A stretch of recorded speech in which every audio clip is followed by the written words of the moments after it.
Hello everyone and welcome back to IMO Reviews. Today we are sadly returning to one of my least favourite franchises out there. That's right people, it's time to discuss Scream 7. Despite Sidney Prescott moving away and starting a new, quieter life, her paranoias and anxiety still follow her every step, and end up being proven to be true when a new ghost-faced killer emerges. Now you may already know this because I've mentioned it many a time on previous live streams, and other reviews of the Scream franchise that I've covered. Fuck me, this movie bored the living shit out of me.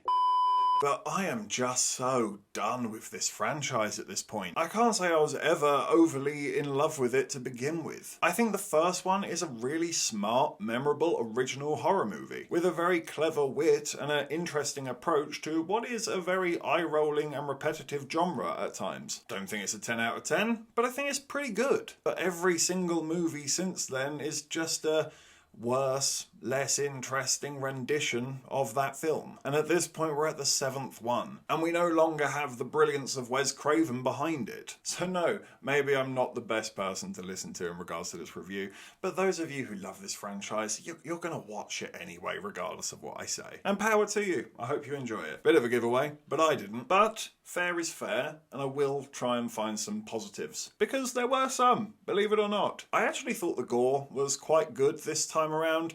It could have gone harder in the paint, to be honest with you, but the small bits that you do get are decent. You can see where the budget has been spent, and I think they do an okay job of grossing you out at times. A lot of people kicked up fuss online about losing Jenna Ortega and Melissa Barrera due to political conflicts and differences. Again, where I don't really care about this franchise, I never really cared about their characters to begin with. And in turn, I actually appreciated going back to the old guard. I liked seeing Sidney Prescott taking the vast majority of the lead here. Go with what worked, not what's forced 20 years later down the line when the franchise is already dead. I think some of the action or chase scenes are actually quite good. There are moments of tension there where I'm moderately invested and kind of want to know what's going to happen. And it must be given as a praise that I didn't see the twist or reveal coming. I had an idea in my mind quite early on after about 30 minutes, and it was a really bad idea of what they were going to go with, but it was lining up and I was worried it was going there. But actually,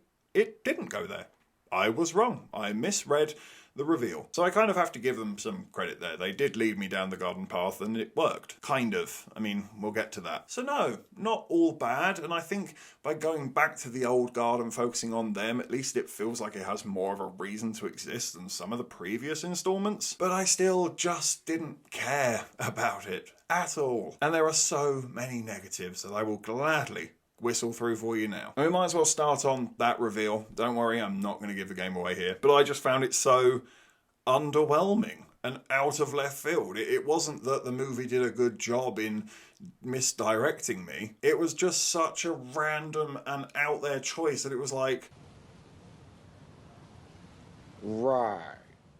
I also didn't care for the music. Some of the choices seem really jarring and out of nowhere, or very annoying and repetitive and pulling you out of scenes when it should be making you feel tense and concerned. It's very imbalanced. I also thought the performances all round were just so flat, so poor. Even some of the more experienced cast members, they often come across like they're in a really bad soap opera, and they are not at all aided by the dialogue or script. It's equally as poor. Head-scratching lines and deliveries. Some characters get full-blown Marvel entrances with a quote line, as if it's some sort of big reveal, even though they're literally on the poster. It's so tired. It doesn't feel clever anymore. It's formulaic, repetitive. I feel like this is just the last film all over again. Bad stuff happens, oh no. Get the team in to investigate it. Who did it? It could be any of us. Have a speech about the previous movies and talk about how meta it is rather than actually do things that are meta. Just explain it to the audience. And then have a big final showdown with a reveal that you never saw coming. Yeah, it's just another Scream film. The 7th one. It's no longer meta, it's no longer clever, and it's now just a really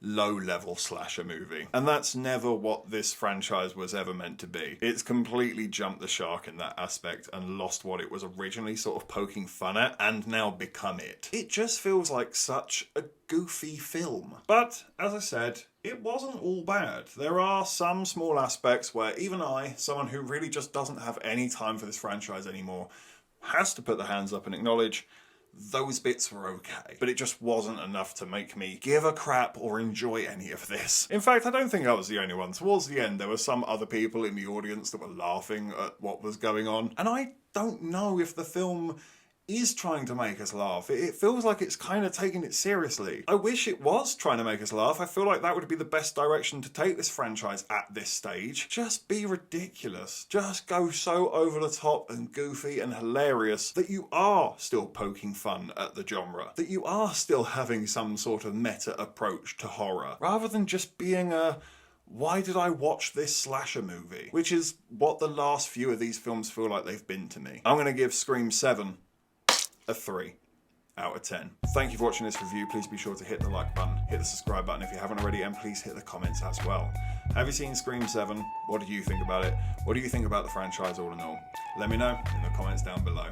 And of course, if you haven't had enough of this crazy ginger, well, you can always click on these suggested videos right here and get yourself lost in an IMO wormhole. But if not, take care. I look forward to seeing you on the next review.